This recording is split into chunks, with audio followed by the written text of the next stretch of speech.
Hello dear students and learner, welcome to civil centric and my name is Mohammad Shahnawaz Ahmed. और अब हम लोग further आगे के लेक्चर में हम लोग फिर से क्वेश्चंस को डिस्कस करेंगे। अब तक लास्ट लेक्चर तक हम लोगों ने कुछ क्वेश्चन देखा है, बट अभी हम लोगों के पास और भी बहुत सारे क्वेश्चन हैं जिसको डिस्कस करने हैं। तो हम लोग चलिए जल्दी से नेक्स्ट क्वेश्चन की तरफ चलते हैं। और नेक्स्ट क्वेश्चन आपका है 31 नंबर क्वेश्चन। 30 क्वेश्चन तक डिस्कस कर चुके हैं। 31 क्वेश्चन में देखिए आपसे कहा जा रहा है, two horizontal flat plates are placed. Flat plate दे रहा है, हॉरिजेंटल दे रहा है। तो चलिए पहले तो हम दो फ्लैट प्लेट बना देते हैं और इन दोनों के बीच में जो गैप है वो गैप कितना दे रहा है, 0.15 mm। ठीक है, दैट इज की dy is equal to 0.15 mm है। इसको हम लोग मीटर में कन्वर्ट करेंगे तो इसको 10 टू द पावर -3 से क्या कर देंगे, मल्टीप्लाई कर देंगे। ठीक है, या 1000 से डिवाइड कर देंगे। अब आगे आपसे कहा जा रहा है कि space between them is filled with oil of viscosity 1 poised. यहां जो ऑयल हमने भरा है उसकी विस्कोसिटी है 1 पॉइस। तो dynamic viscosity is given 1 poised. तो हम इसको कन्वर्ट कर लेंगे SI में। तो 1 पॉइस को जब SI यूनिट में कन्वर्ट करते हैं तो 0.1 न्यूटन सेकेंड पर मीटर स्क्वायर हो जाएगा। फिर आपसे कहा जा रहा है क्वेश्चन में कि the upper plate of area, यानी area of the upper plate given है वो कितना है, 1.5 मीटर स्क्वायर। फिर आपसे कहा जा रहा है required to move with the velocity of इतना मीटर पर second relative to the lower plate. इसका मतलब ये है कि ये जो वेलोसिटी दी गई है वो लोअर प्लेट के रिलेटिव में दी गई है, मतलब ये रिलेटिव वेलोसिटी है। तो रिलेटिव वेलोसिटी आपको दिया गया है 0.15 मीटर पर सेकेंड। ठीक है, अब आपसे कहा जा रहा है कि determine the necessary force and power required to maintain this speed. आपको यहां पर शियर फोर्स के साथ साथ जो पावर है ये भी आपको फाइंड आउट करनी है। ठीक है, दोनों ही आपको फाइंड करना है। तो अगर हम शियर फोर्स फाइंड आउट कर लेते हैं तो पावर भी तो फाइंड आउट हो जाएगा। शियर फोर्स बराबर क्या होगा, यानी फोर्स रिक्वायरमेंट क्या होगा, shear stress into area. And shear stress क्या होगा, mu du by dy into area. ठीक है, अब आप देखो क्वेश्चन में आपको गिवन है शियर फोर्स के लिए म्यू इज गिवन कितना है, 0.1।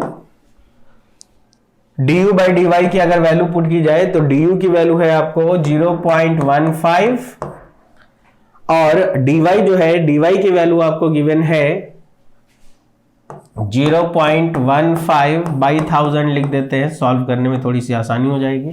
ठीक है, क्लियर है। अब आप देखिए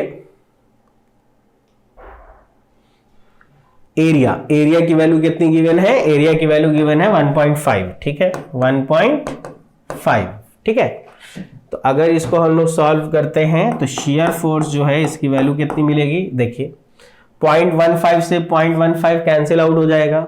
ये 1000 ऊपर अगर जाता है तो आपको बेसिकली इसको हम लोग मल्टीप्लाई करके देख लेते हैं कितना आ रहा है। तो 0.15 हो जाएगा तो इसका वैल्यू आएगा 150 न्यूटन। ठीक है, वैसे फिर भी कैलकुलेट कर लेते हैं। 0.1 into 1.5 into 1000 is equal to 150 newton. तो जो फोर्स का रिक्वायरमेंट है वो 150 न्यूटन होगा, वो हम लोगों को पता चल गया। पावर की रिक्वायरमेंट के लिए हमने क्या सिखाया था कि शियर फोर्स अगर आपने निकाला है इसको किससे मल्टीप्लाई कर दीजिए, रिलेटिव वेलोसिटी पावर रिक्वायरमेंट भी पता चल जाएगा। तो अब हम लोग क्या करेंगे बेसिकली कि शियर फोर्स आपको गिवन है, शियर फोर्स कितना गिवन हमने निकाला 150 एंड रिलेटिव वेलोसिटी कितनी निकाली है हमने 0.15। क्लियर है। ठीक है, तो हम लोग इसको मल्टीप्लाई कर लेते हैं, हमारा पावर रिक्वायरमेंट भी पता चल जाएगा।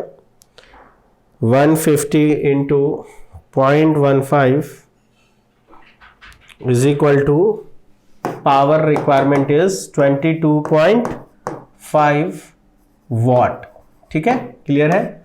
तो इस क्वेश्चन में आपको कहा गया था पावर रिक्वायरमेंट भी बताइए आप लोग और फोर्स रिक्वायरमेंट भी बताइए। तो फोर्स रिक्वायरमेंट आपको आया 150 न्यूटन एंड पावर रिक्वायरमेंट आया 22.5 वॉट। ठीक है, यानी कि मिनिमम इतना पावर तो आपको देना ही पड़ेगा उसको मूव कराने के लिए। क्लियर है? चलिए अब नेक्स्ट क्वेश्चन हम लोग देखते हैं, क्वेश्चन नंबर 32।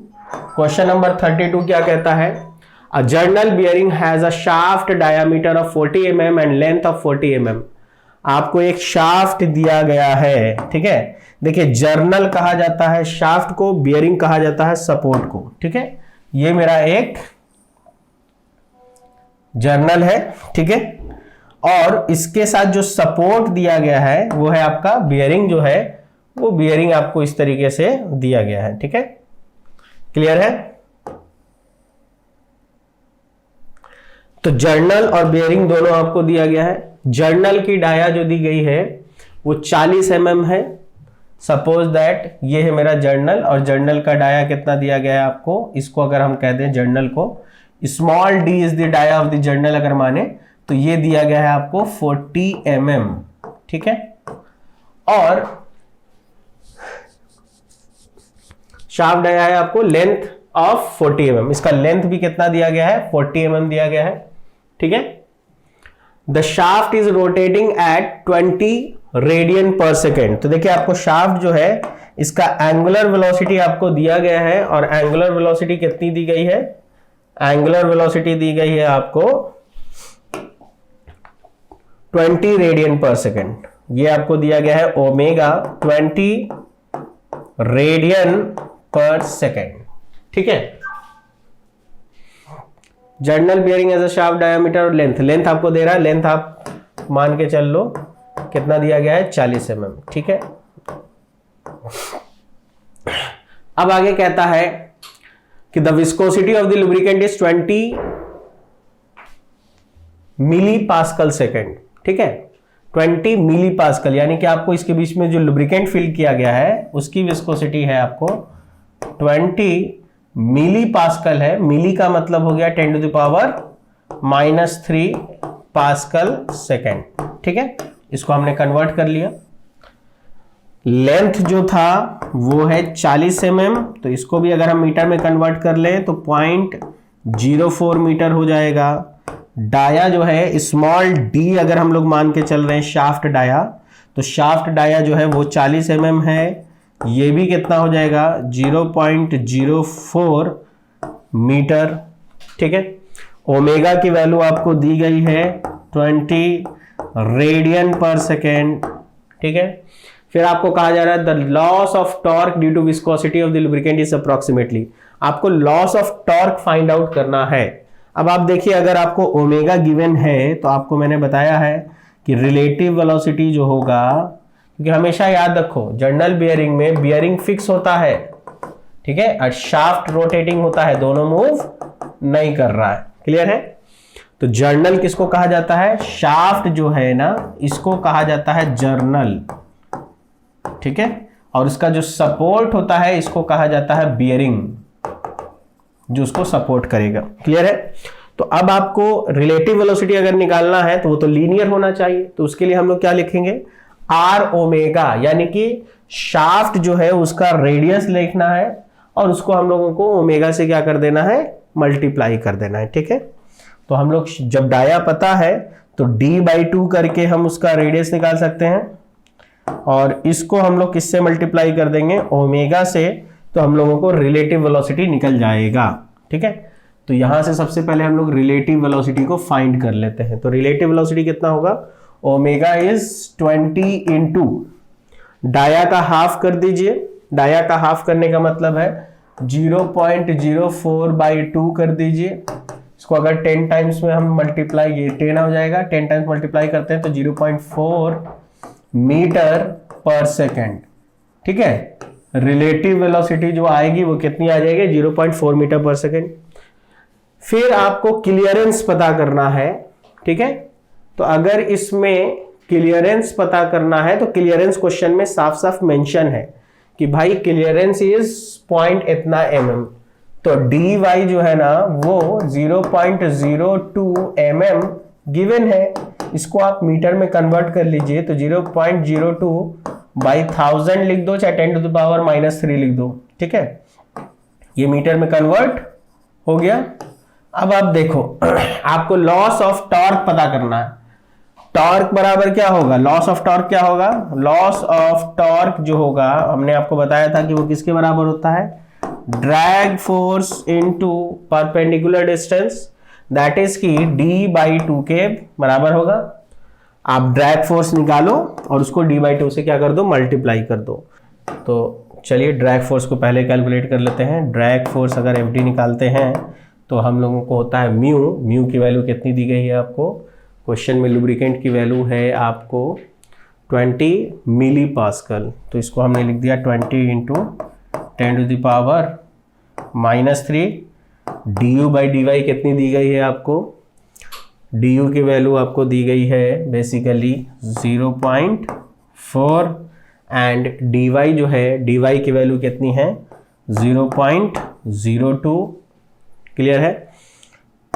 म्यू du/dy हो गया इनटू एरिया, हम लोग एरिया लेंगे, एरिया कितना लेंगे π/4 इंटू डाया का स्क्वायर, डाया कितना है हमारा 40 mm है, तो डाया को हम लोग लिख देंगे 0.04 का square into L, π/4 d² into L, L की वैल्यू है 0.04, ठीक है, क्लियर है। इसको हम लोग सॉल्व कर लेते हैं।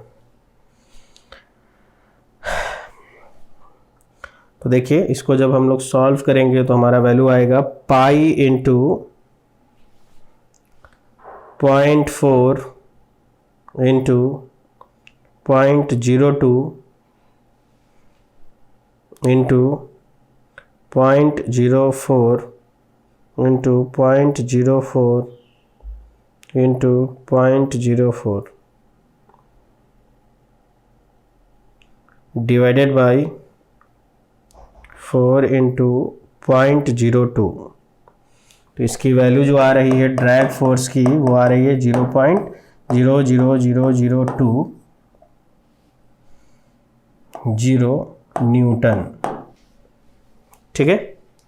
टॉर्क बराबर क्या होगा, drag force into perpendicular distance that is d/2, इसको हम किससे मल्टीप्लाई कर देंगे d/2 से, तो अप्रॉक्सीमेटली जो हम लोगों को वैल्यू आ रहा है वो आ रहा है 400.40 के करीब। इसको एक बार लेकिन चेक कीजिएगा, आई थिंक मुझे लगता है यहाँ पे मिली पास्कल नहीं होगा, ये m गलती से लिखा गया है, ठीक है।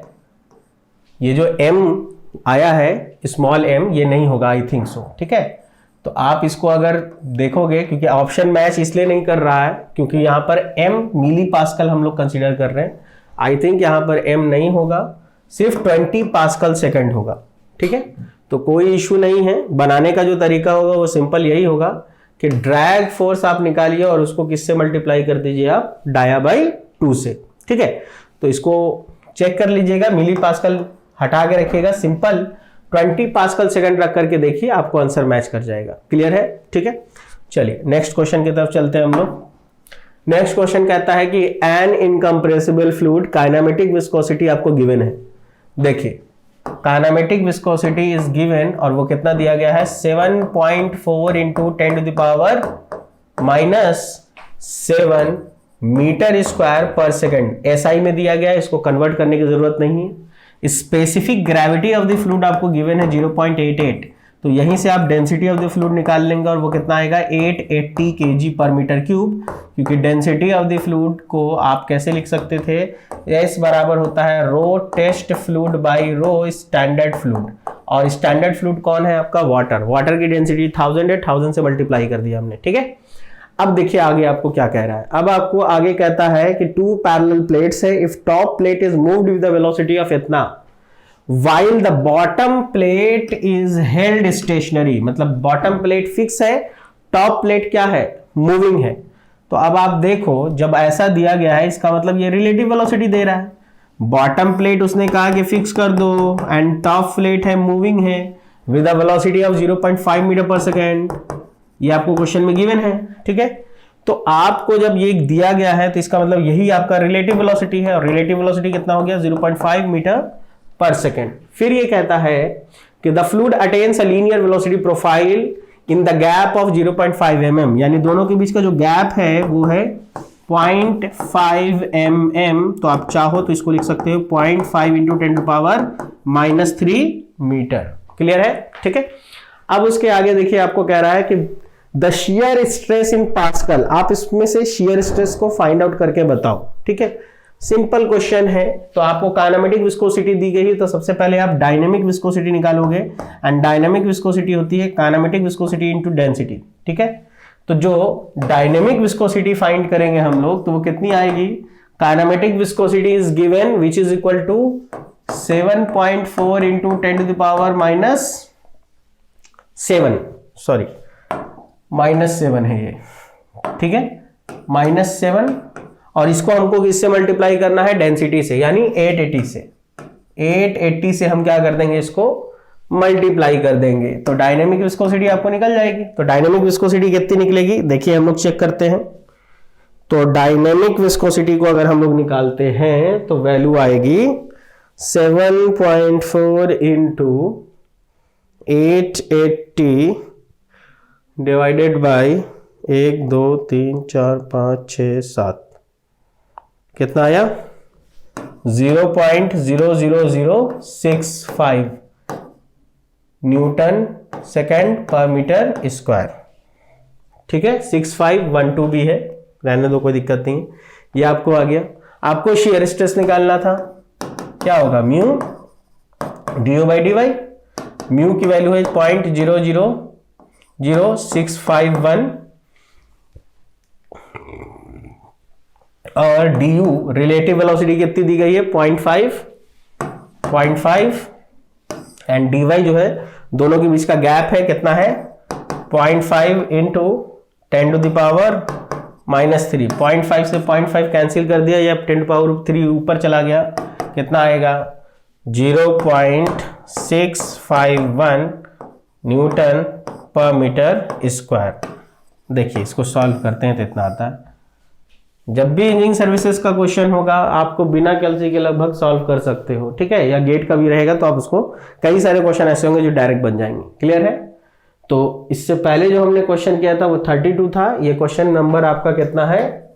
33 है। ठीक है, चलिए नेक्स्ट क्वेश्चन देखते हैं हम लोग। 34 कह रहा है कि consider fluid flow between two infinite horizontal plate with the which are parallel, the gap between being them is इतना।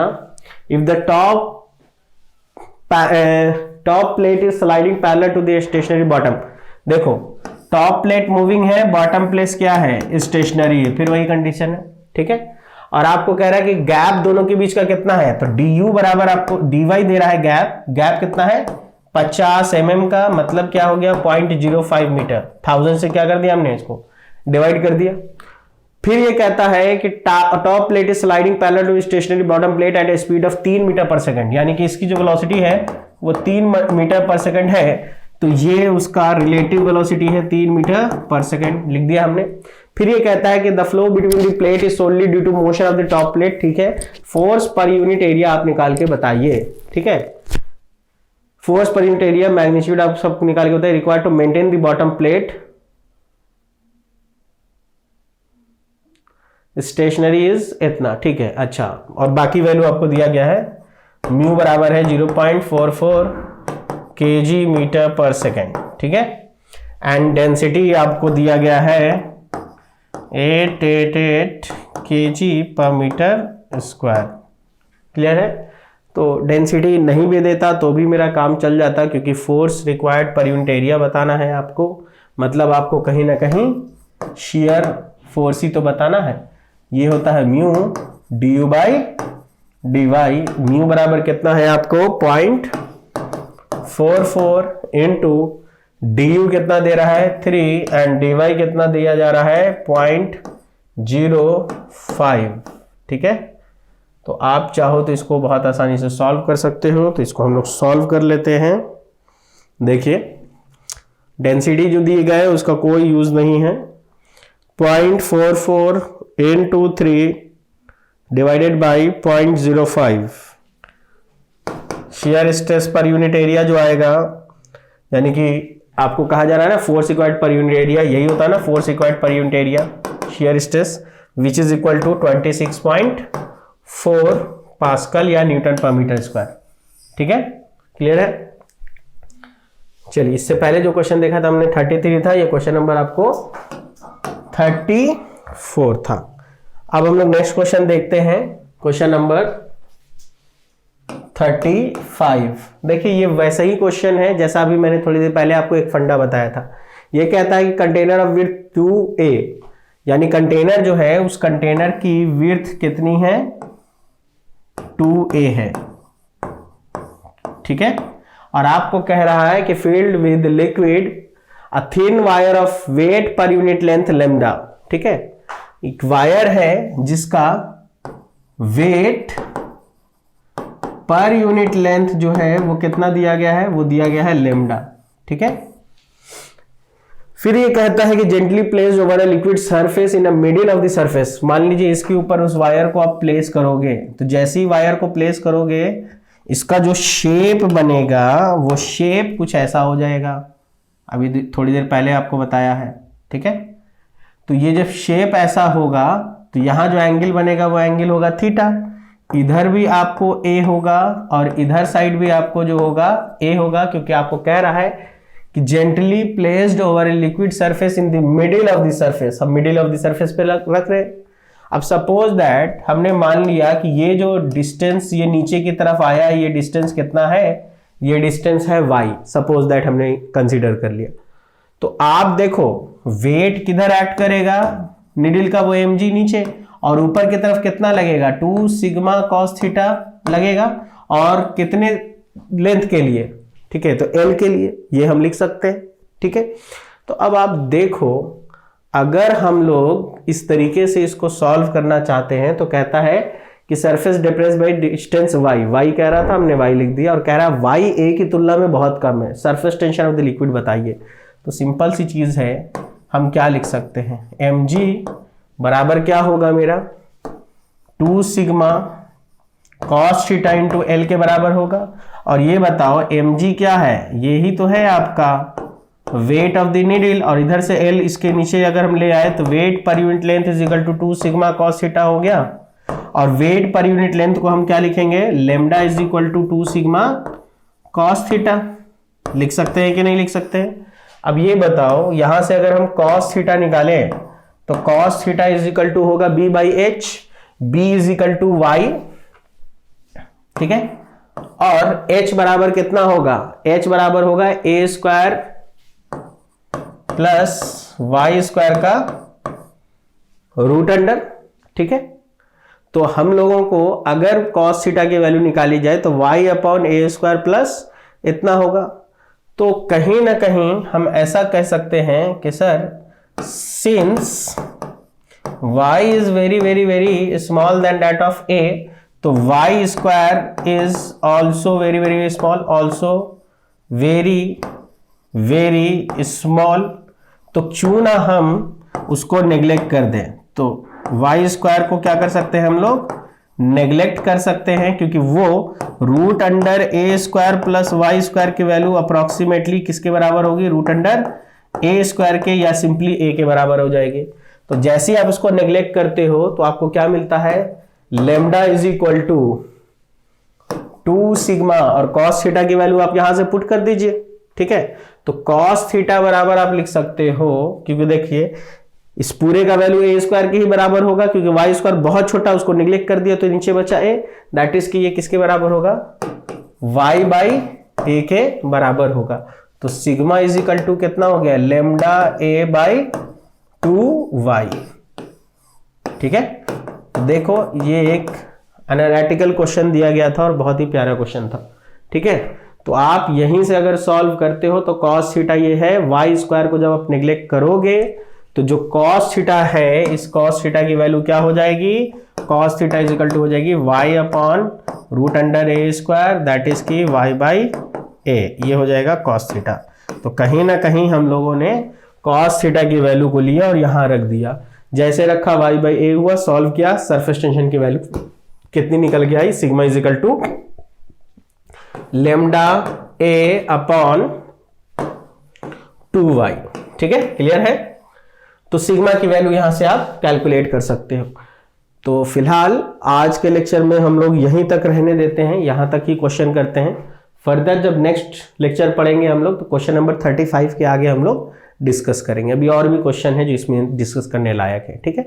तो आज के लेक्चर में हम लोग यहीं तक रहने देते हैं, तब तक के लिए गुड बाय, टेक केयर।